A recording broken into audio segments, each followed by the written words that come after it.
नमस्कार, जागो जनमत में आपका स्वागत है। मैं हूं सुरक्षा। बुलेटिन की शुरुआत करते हैं, उससे पहले नजर डालते हैं आज की प्रमुख सुर्खियों पर। कोटा के अस्पतालों में नहीं हो रही कोरोना गाइडलाइन की पालना, अस्पताल में अव्यवस्थाओं का अंबार।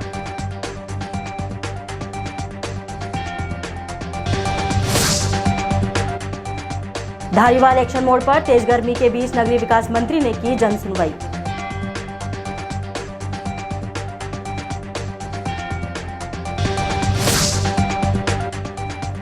नांदा इलाके में युवक को लूटा, तेजाब भी डाला।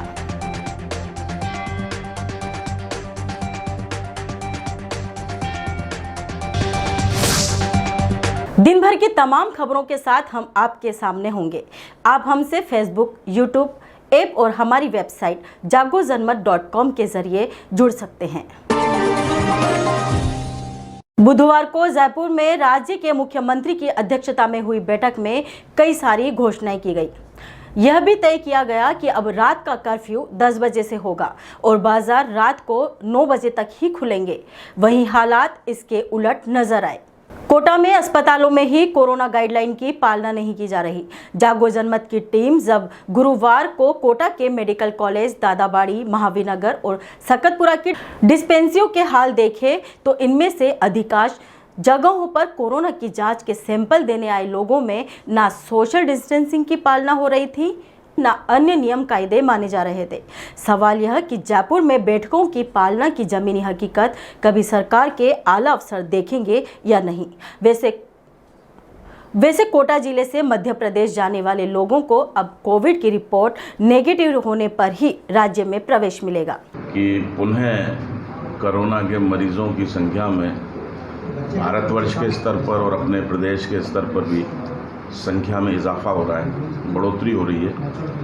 तो तुरंत प्रसंज्ञान लेते हुए अपने राज्य की सरकार और माननीय मुख्यमंत्री महोदय के द्वारा दिशा निर्देश मेडिकल विभाग और पुलिस विभाग के लिए जारी हुए हैं और उसी के अनुरूप जो हमारे बॉर्डर के इलाके हैं, जिसमें विशेष करके मध्य प्रदेश आता है, जो कोटा ग्रामीण से लगा हुआ है, तो वहाँ पे निर्देशानुसार नाकाबंदी हमारे द्वारा कराई गई है। और उसका उद्देश्य इतना सही है कि यदि कोई बाहर से व्यक्ति यहाँ आ रहा है राजस्थान में, कोटा में, तो उसके पास अपना कोरोना नेगेटिव रिपोर्ट होनी चाहिए। अब बात करते हैं नगरीय विकास मंत्री शांति धारीवाल की जन सुनवाई की। धारीवाल इन दिनों एक्शन मोड पर है। पिछले दिनों शहर के तमाम विकास कार्यों को देखने के बाद तेज गर्मी और कोरोना के भय के बीच नगरीय विकास मंत्री ने अपने ही आवास पर लोगों की परेशानियों को अफसरों को निर्देश दिए। इस मौके पर दोनों महापौर समेत अनेक अफसर भी मौजूद रहे। लोगों के लिए कूलर और छाया की व्यवस्था की गई थी। यहाँ अंदर हूँ।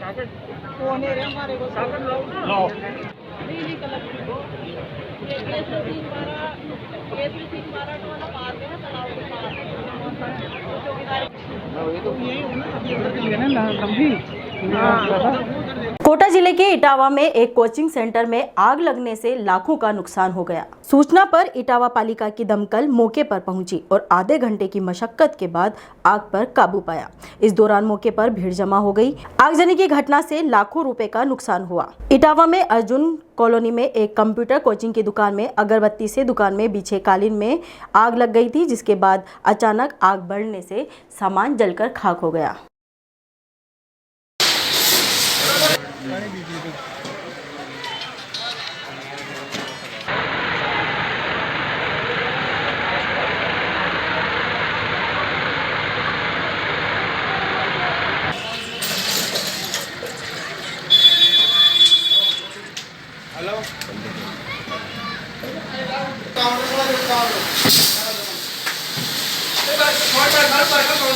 गुरुवार सुबह चंबल नदी में पानी में तेल की परत नजर आने से लोग परेशान हो गए।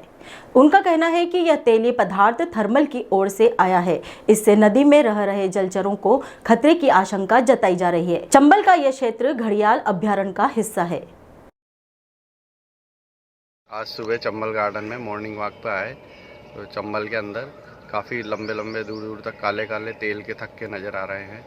इससे ऐसा लग रहा है कि पूरी नदी प्रदूषित हो रही है और दूर दूर तक अधिकतर ये चीज़ें किनारों की नज़र आती रहती है, काले थक्के।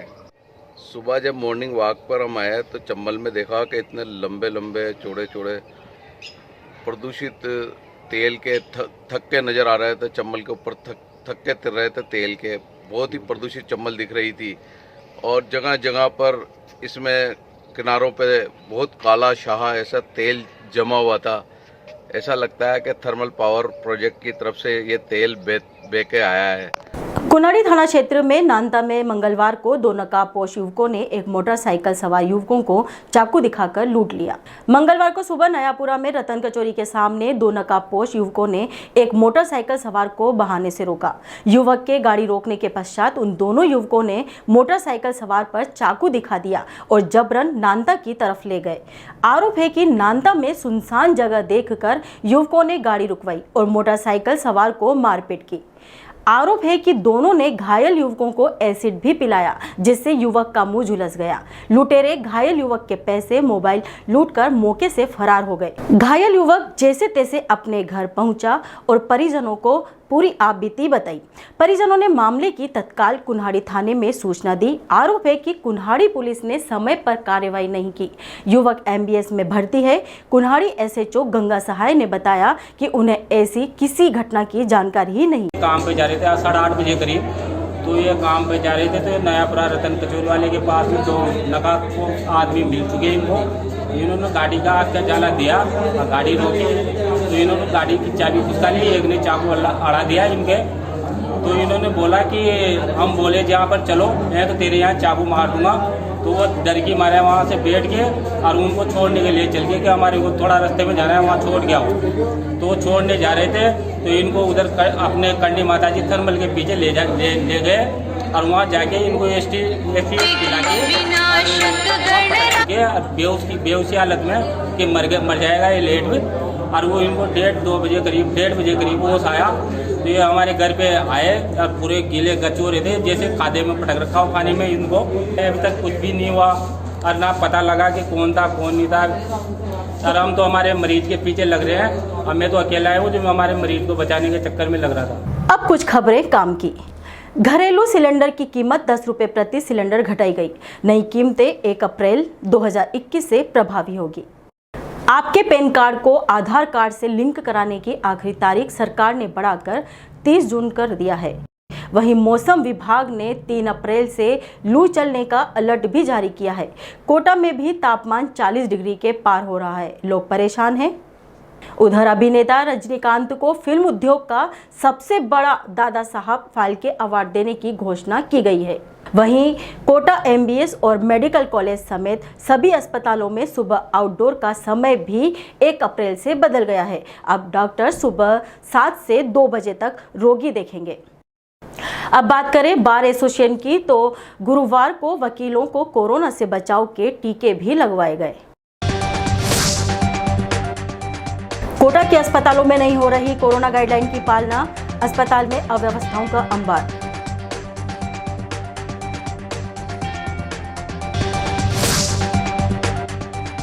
धारीवाल एक्शन मोड पर तेज गर्मी के बीच नगरीय विकास मंत्री ने की जन सुनवाई।